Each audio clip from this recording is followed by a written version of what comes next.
Welcome back to EBN. We are so glad that you are here with us. We are live every Saturday night at 7 o'clock p.m. Central Standard Time.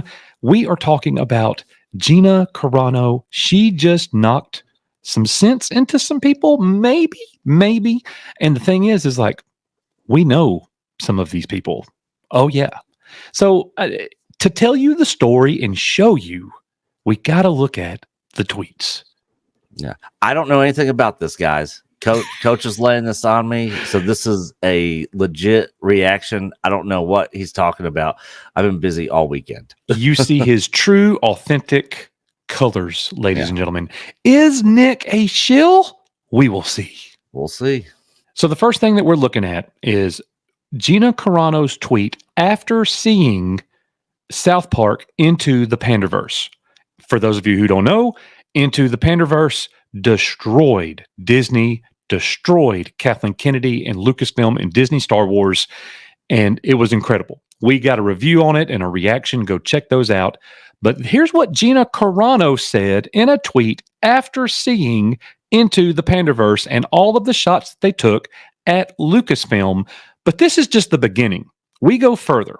So Gina says here, this is the part where KK demands any YouTubers get censored off of YouTube for sharing and laughing at this hilarious episode. She'll have YouTube disable the thumbs down option because of the ratio she'll receive. Then she'll have her publicist Ghouls make sure Variety and Hollywood Reporter run hit pieces about the South Park creators and their families, smearing their names through every useful idiot she has under her thumb who would sell their soul to work for Lucasfilm. She'll activate her online mob to repeat that the South Park creators are racist, bigot, transphobes, and demand the South Park creators publicly apologize by using words she approves of. And finally, she'll demand they subject themselves to a re-education course of 45 people in the LGBTQ plus community Zoom call to sit there and listen to how badly they got their feelings hurt all over a little boop of a South Park episode. Thumbs up, but maybe, just maybe, the jig's up. Wow. That is hilarious. And the funny thing is, she knows from firsthand experience. Bro. So, yes. That is, I have not seen this. This is the first time I'm seeing this. That is freaking pure gold right there. She's knocking them out, son. She went scorched earth. She hit the nuke button. Yeah. Man, God. She just told us right there how they operate. Yep. And you're about to get more. Oh, interesting. Okay. Yeah, because this right here was pretty juicy. Oh. So, are you ready for this? I'm ready. Gina Carano, knockout round 2. Here we go. Oh, okay. So Gina Carano posted what you just saw, and Pete said, in case you were wondering, at Gina Carano, he tagged her, has lost her GD mind. Okay, that's what Pete said. Tagged her in a reply to her post about the South Park episode. Well, Gina fired back. Well, oh, interesting. Gina fired back, and let's look at what she said. Do you always call a woman crazy just because she has more firsthand experience than you and says something you don't like or understand? Bit misogynistic, don't you think? Tisk tisk. Curious if your overlords pay you, and do y'all just go ahead and shove your whole head straight up their ass for free? I'm guessing. Wow. I'm guessing for free. Might want to come out for some fresh air, Gina says. For some added context, not just for you, but for the people reading, one of the things your overlords asked me to do was to unfollow certain accounts because they said bad things about Kathleen Kennedy. That was a huge red flag for me. If I were the head, I'm sorry, look, there's so much here. If you want to chime in, do it. Yeah. I was just saying, I 100% believe that happened. I'm sure they're probably, you don't need to follow this account, because I guarantee you, and we've encountered this ourselves because we have spoken to several people that work under Lucasfilm that were all aboard coming onto this channel and That's having true. a conversation It's with happened us. multiple times. And then all of a sudden, there's nothing. There is a list. There is a no-no list. And we are on the no-no list. Yeah, we are on the no-no Lucasfilm. And we are proud members of the no-no list. Yeah. Screw them. Yeah. Okay. All right, let's continue. So Gina says, if I were the head of one of the most powerful entertainment companies in the world, I would know that haters come with the territory and that maybe the haters are expressing their thoughts because they actually care, and caring is a good thing because as long as they care, well, hey, we still have something to work with. Maybe we can win their hearts back eventually, and maybe they do have some good things to add to the conversation, which they do and did. And at the very least, they are still buying the product. Look at Mando Season 1. Boom.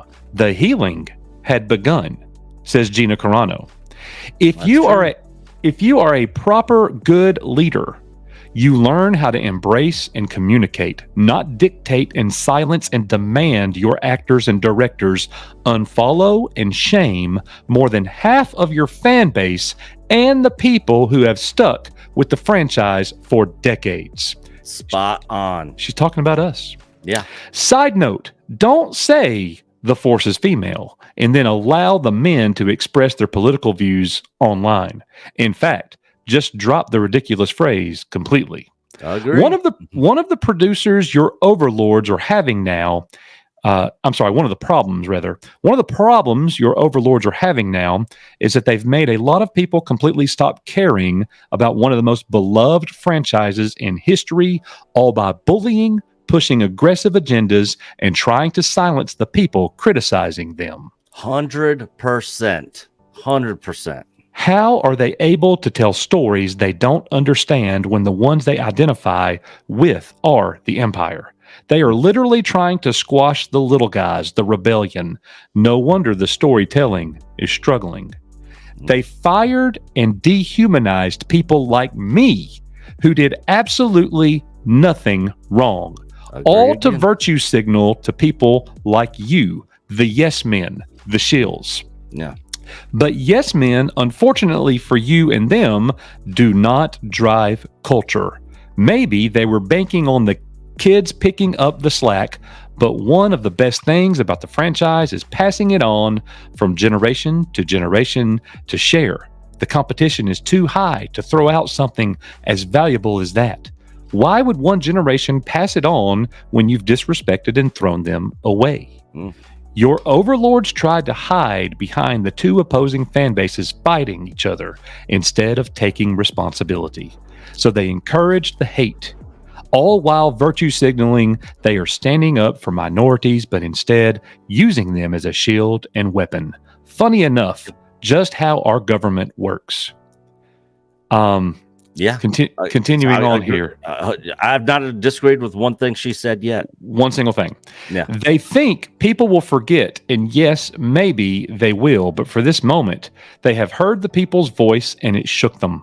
They're choosing to stick with their weak leadership who couldn't handle YouTubers saying mean things online, when all it would have taken is a true leader to step in, take the reins, take some responsibility, stop discriminating, apologize about the things that have been done wrong, step completely out of the politics, be truly inclusive, and they'd be back in business. Until then, they're stuck with you, the yes men, and their plummeting stock. I'm not saying I'm right on all fronts, but I am open-hearted and refuse to discriminate based off of powerful people telling me how to think and act, and if there was something I needed to apologize for, I would have in a heartbeat, but I didn't say or do anything wrong. People come up to me daily to shake my hand and thank me for taking a stand, even people who think differently. One thing is true. Good leadership makes for a better world, leading to healthier and happier people and better opportunity. Look around. We are watching the devastating effects of what bad leadership can do worldwide. Spot on from start to freaking finish. Good Lord. That was excellent. What a freaking response. That's one of the all-time greatest responses I think I've probably ever seen on Twitter. I mean, I can't think of one that tops that. How are you going to argue any of that? I'm guessing. I don't know. Did Pete ever respond to that? No. So basically, if you go to Gina's Twitter page and go to her reply section, I'm sure you'll probably find that towards the top. Oh yeah. It's definitely up there towards the top. I pulled it up earlier today. You know, so, and again, this is not in an effort to attack, you know, Pete. Yeah. Oh, well, just take Pete completely out of the conversation. Yes. Just what she's talking about there is so spot on, and she knows from firsthand experience because she's experienced this. She's gone through it, and this is the state of Lucasfilm. Yeah. Right now, that's their leader. Yeah, that is their leader. Silencing employees because he's trying to silence people. Yeah, putting channels like ours on the blacklist. Star Wars Theory is also on there. I guarantee you a lot of other channels that cover Theory has said that he is. Yeah. Gina Carano basically just said she corroborated that. Yeah. Like Gina Carano just told everybody they say do not go watch these channels. Do not follow them. Not follow them. Yeah. Nothing. Don't associate with them. And the thing is, somebody who works at Lucasfilm told Theory that this list does exist and he's on it. We know that we're on that list because of just the experiences we've had. And we've been pretty hard on Disney, but we haven't been as hard as a lot of other people. The difference with Coach and I here at EBN is we want them to fix it. We're voicing our displeasure with what they're doing, and we want them to fix it and make it great. Because if it's great for us, everybody else that's liking the crap that they're shoveling out is also going to love it still. So you're not losing the people that just love everything Star Wars, no matter what you do. So if you can kind of give the hardcore fans, you know, like I think we are, something that we love and can support and appreciate. Hardcore George Lucas Star Wars fans. Yeah, hardcore George Lucas Star Wars. That's what we are. Then everybody else is going to fall Disney behind. hadn't won me. Well. No. Not she was 100% right in her response where she said the healing began with Mando season 1. Couldn't have said it better. Yeah, and it did. And the healing was dang near complete at the end of season 2. Yeah, and then they screwed it up. Man, talk about elevator drop back to the bottom after Bob Iger, season 2. Guess one of the reasons why your stock is where it's at. It all started right there. Yeah, it all started right there. Yep, without a doubt. Yep. Great response. Absolutely love that. Yeah, she really did. And for the people holding out hope that Gina Carano's going to go back to Disney, no, she just told you right there, it ain't happening. It don't matter how much money. Regime. No, they're going to have all kinds of changes for her to ever come back again. We'll never see Cara Dune again. No, if I bought Lucasfilm, I would offer her job back day 1. And it's not because she's a great actress or a great character. No, just because she's a good person. Yeah. And she stood up for what she believed was right. And, you know, we lost, you know, a lot of people's one of their favorite characters in the Mandoverse, you know, because of that. And but she didn't conform to what they were wanting, you know. And, you know, I can respect that for sure. Yeah, absolutely. Well, most importantly, everybody, let us know in the comments what you think about Gina Carano's scorched earth take there. Yeah. Everything that she said. She went nuclear twice. Yeah. So what do you think about it? Let us know in the comments. Hope that we will see you this coming Saturday night at 7:00 p.m. Central Standard Time. We are UR Echo Base Network. We'll see you on the next one. Bye, guys.